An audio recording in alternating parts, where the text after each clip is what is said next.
All right, welcome everybody around the world. Welcome to all my subscribers. So today what I'm going to do is give a nice quick run through of a video that I presented before, but with a few extra verses here that help back it all up. So this really is an astronomical find. It's mathematical, and it proves God, it proves Jesus, it proves God designed all of this and is in control of all this. It proves that Jesus is legit, he's the real deal. It verifies his timing, his coming, and all of that. And it also helps to verify and prove the rapture. So, I mean, it really is an amazing piece of evidence. It's something I discovered myself. I haven't found anybody else mentioning it. So, without further ado, let us go. So, for starters, this is related to the 6,000 years of man, which Judaism and Christianity both believe in as a concept, teach their own. But we believe that there would be 6,000 years to mortal man, and then there would be the judgment day, followed by the 1,000 years Sabbath rest. So the interesting thing with the numbers is as follows. And I thank God for leading me to this conclusion because I played with all these related numbers for many, many years, but I only discovered this not that long ago, a few months ago. So basically, in the 6,000 year period, like I've said before, Jesus died in 26 AD. We know this based on King Artaxerxes' decree to rebuild Jerusalem, which was made in 457 BC. 483 years forward gives us the year that Jesus died. This is in accordance with Daniel chapter 9 and with history. So Jesus died 26 AD. That means he was baptized 3 years before, which is 23 AD. So I've talked about before, and I talk about in my book here as well. I recommend everybody get that book. But how 2,000 years after 23 AD gives us the end date of 2023. And, there's good reasoning for it in my book here. Number one, there's many verses where Jesus talks about on the third day. There's Hosea's verse, on the third day will be healed.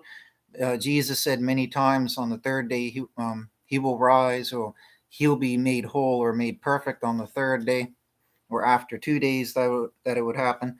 So that's those 2 days. A day with God is like 1,000 years. So when Jesus was baptized, he had just defeated Satan in the temptation trial. He wasn't tempted. He defeated Satan in that sense.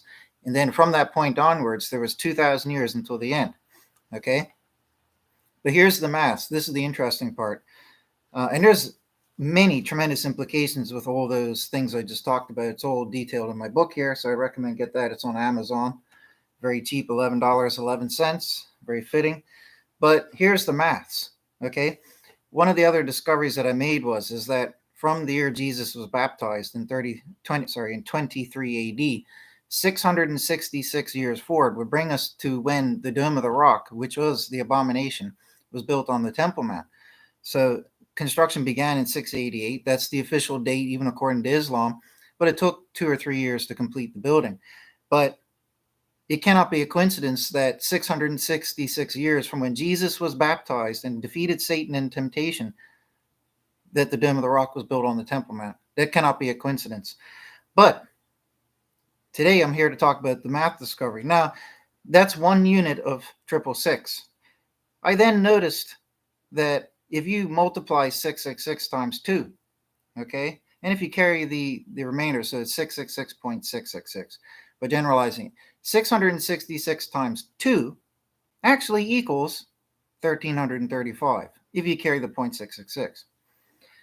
1335 is the exact period of time that God told Daniel would be up until the end after a certain point. I talk about it in my book and everything.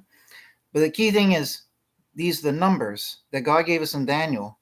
And according to maths, you get 1335 by 666.666 times 2. That means there are 3 periods of 666 from when Jesus got baptized until the end days, which means the arrival of Jesus, the rapture, the resurrection, the judgment day, and all of that. 3 periods. But not only that, I did some further maths. I realized that overall, out of the 6,000 years, 3 periods of this 666 equals 2,000 years. There are 6 periods that total the remaining 4,000 years before Jesus. Okay, so it's actually 9 units in total of 666. It's actually 666.666. I won't keep saying that, right? But this is not a coincidence. This is not a mathematical coincidence. in how all these things and biblical and historical events played out, okay, and how it fits in with the biblical prophecies, with the 1335 being 2023. Not a coincidence whatsoever. Okay, so we have 6 units of 666 until the Messiah, until the Messiah has proven himself. When he's defeated Satan at the trial, that is when he went and got baptized. That is when he was the Messiah spreading the gospel. Okay, 6 units of 666 until that moment, and then 3 units of 666 until the end of days in the rapture. So there's 9 units in total. The striking thing, however, that's just interesting. That's not amazing. The amazing thing, is as follows. And I don't think nobody could devise this. Like, only God could have constructed, like, history and the maths to come together like this. Did you know, okay, that, and here we go. I broke it down on a little diagram for everybody, right? So we have the overall 9 units. We got 4,000 years, 2,000 years. We got the final 3, and then the first 6, right? Well, guess what? In the Bible, a period called a time is equal to 360 years. This is proven in Revelation 12. I talk about it in my book. So a time is 360 years. Now, if you take those 4,000 years before Jesus and divide it by 360, meaning you're going to find out how many times there were before Jesus, then guess what? There's exactly 11.11. Okay? There's 11.11 times until Jesus was baptized. That is not a coincidence. And then 5.55 after. So there's 3 units of 666 after Jesus was baptized. That's interesting. But there's exactly 11.11 times until Jesus was baptized. What is that? What would that indicate to you? 11:11 is the great ancient sign for the rapture, the resurrection, right? Redemption. This is pointing you towards the source of our redemption, which would have been Jesus. It's literally pinpointing the year he was baptized when he proved himself. That's uncanny. But what makes it even more amazing is that God had his hand in this design, because if you yourself, I've tried it on a calculator, increase this by 0.01 or decrease it by 0.01. So instead of 11.11, it's 11.1 or 11.111. If you throw it off by like 0.01, it goes outside the boundary for the numbers. The only number that fits is 11.11. That's it. I tested it myself on a calculator. You can't go up or down 1 tiny degree. It's 11 times until the Messiah was baptized. And then 3 periods of 666 until the end of days, the rapture. Okay? It's all mapped out by God. This is unbelievable. It combines mathematical, the peculiarities and the intricacies of maths. It combines that with historical and biblical events. So it's all triangulated together. Only God could have a hand in this. I mean, you couldn't do this any other way. I mean, Jesus didn't plan when he was born. You know what I mean? He didn't plan on when all these trials would take place and when you'd be baptized by John. Jesus didn't baptize himself. So these are like different and separately operating events that have all come together in a conjunction and a triangulation that shows that God had a hand in designing this, that God designed it so that from the start there'll be 11 times pointing us towards who and when the Messiah would occur. Okay, so it confirms the overall 6,000 years. It confirms how long until Messiah, i.e., and then who Messiah would be. And then it confirms how long from Messiah until Messiah returns. All right there, mapped out by God. It's really, really mind-blowing. And I can't believe that other people didn't discover it. But anyways, here's something really quick from the Epistle of Barnabas, because in the Bible, there's no explicit statement that God would give 6,000 years to mortal man. There's rough allusions to it. That's why Judaism and Christianity have always believed that it's cryptically hinted in the Bible. Even just from the basic framework of 6 days he created the earth, 1 day he rests. We know that when Jesus comes back, he said there's going to be a Sabbath millennia of rest. And even in Judaism, they believe similar as well. So most people have always believed it. But It doesn't explicitly, openly say it in the Bible. However, in the Epistle of Barnabas, which was written between 80 and 120 AD, so it's pretty good in terms of being close to the time of Jesus and the disciples, right? In terms of all the other New Testament books and Apocrypha and early Christian writings, it's one of the oldest. So from 80 to 120 AD. Now, the Epistle of Barnabas, I'm not here arguing whether it's canon or not. The fact is that this book was written by, a powerful spiritual, religious leader at the time, or figure, whoever it might be, and it represents, whether it's canon or not, doesn't matter. My point is, it represents what they were thinking at the time, what they believed. Okay, so what it says right here in Barnabas 15, it says, "And in another place he saith, quote, If my sons observe the Sabbath, then I will bestow my mercy upon them.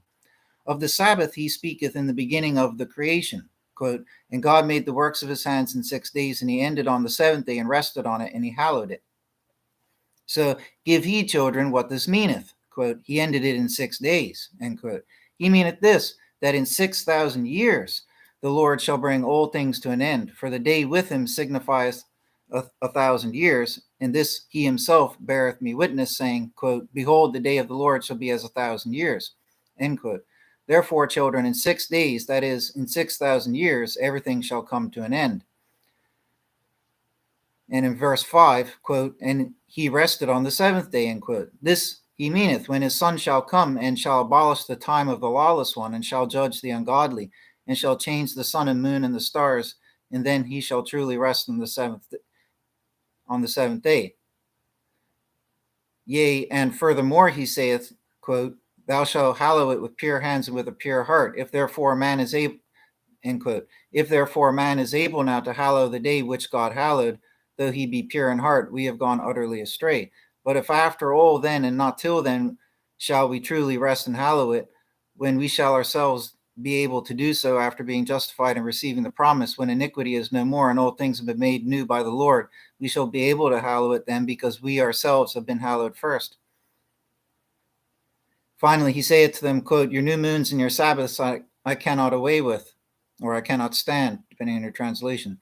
You see what is his meaning. It is not your present Sabbaths that are acceptable unto me, but the Sabbath which I have made, meaning the final 1,000-year Sabbath, in the which, when I have set all things at rest, I will make the beginning of the 8th day, which is the beginning of another world. Wherefore also we keep the 8th day for rejoicing, in which also Jesus rose from the dead, and having been manifested, ascended unto the heavens. So it's very interesting. Like I said, whether it's canon or not doesn't matter. It shows you what people at that time in the days of the disciples believed. Okay, and that itself, that principle lends credence to the fact that Christians believe that. Okay, nonetheless, moving on, in Hebrews 4, it gives one of the allusions from the Bible about 6 days of man and then 1 day of rest.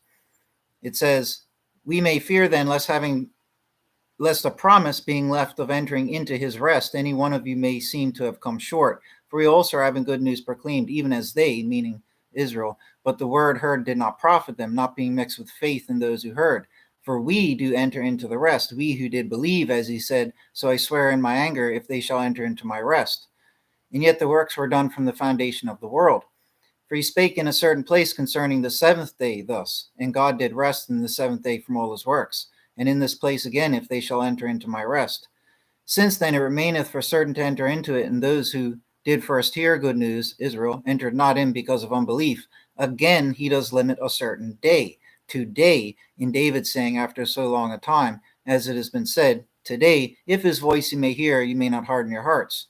For if Joshua had given them rest, meaning their earthly Sabbath, he would not concerning another day have spoken, meaning the spiritual Sabbath, the millennial Sabbath, after these things. There does remain then a sabbatic rest to the people of God. For he who did enter into his rest, he also rested from his works as God did from his own. May we be diligent then to enter into that rest, meaning the final 1,000-year Sabbath. May we be diligent then to enter into it, that no one in the same example of the unbelief that Israel had may fall. So that openly talks about that this final Sabbath is going to be this great day. We know day is like 1,000 years.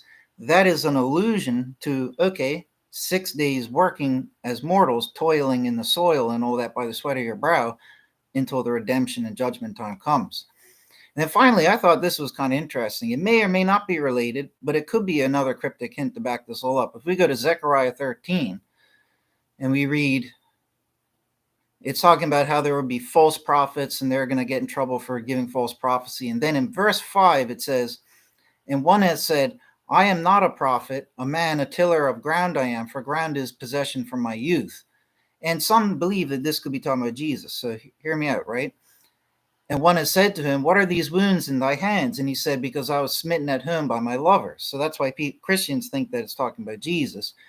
I recommend people don't listen to what Judaism says on this chapter because they spin it around and throw it at Jesus, which makes no sense to me.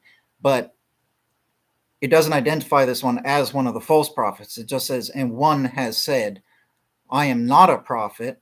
So it doesn't identify the person as one of the aforementioned prophets, and the individual himself says that he is not a prophet and claims like a humbleness to him, and he has wounds in the hands and all that. So the reason to believe that is talking about Jesus cryptically, right?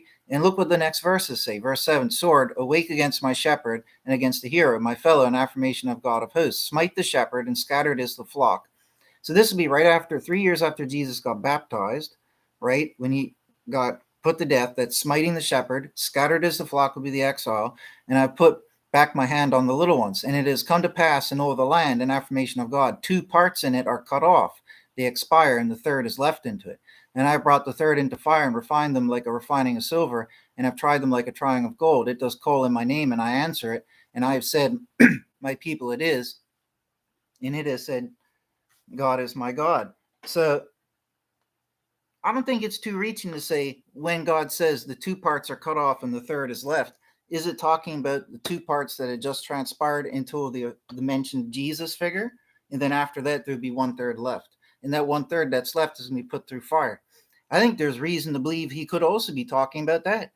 I mean, otherwise, we know that with Jesus, within a period of just a few years, we're arguing about here, that point with Jesus between baptism and death is right here. After 2/3, and then 1/3 remains after. And what do you know? God is talking about this person here with the wounded hand, smitten at home by his lovers, mentions the striking the shepherd, scattering the flock. So it's pinpointing the time period. I think it's fair to say that this actually could be an allusion over to the time frame. So anyways, folks, that's my little video for today. I hope you all enjoyed. I mean, it's absolutely mind-blowing that you get 11:11. Like I said, you can up or down it by 0.1 or 0.01. It don't fit, right? It's 11:11 equals that. And then 3 periods of 666, 0.666, 4,000, and then 2,000. The 6,000 years, God's week, all mapped out for us. The last part here would be the worst part. Why would this be the worst part? Symbolized by the 666s? Makes sense, because the bad guy just put the Messiah to death. So we waited 11:11 for the Messiah to come to point us towards that redemption, and then the adversary put him to death. And then this final period there, it all makes sense. So, I mean, that's just absolutely incredible. But anyways, folks, I haven't heard anybody else talk about that. As far as I know, that's my own unique discovery. But at the end of the day, it's very important. If everybody heard that, that's quite convincing stuff. So I refer everybody again to my book here on Amazon. I urge everybody, go get that book.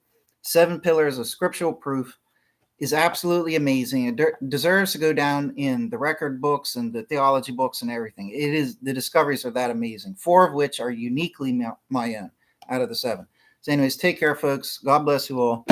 Let's all prepare and reform for the arrival of Jesus, God, the rapture, the judgment, in the end days.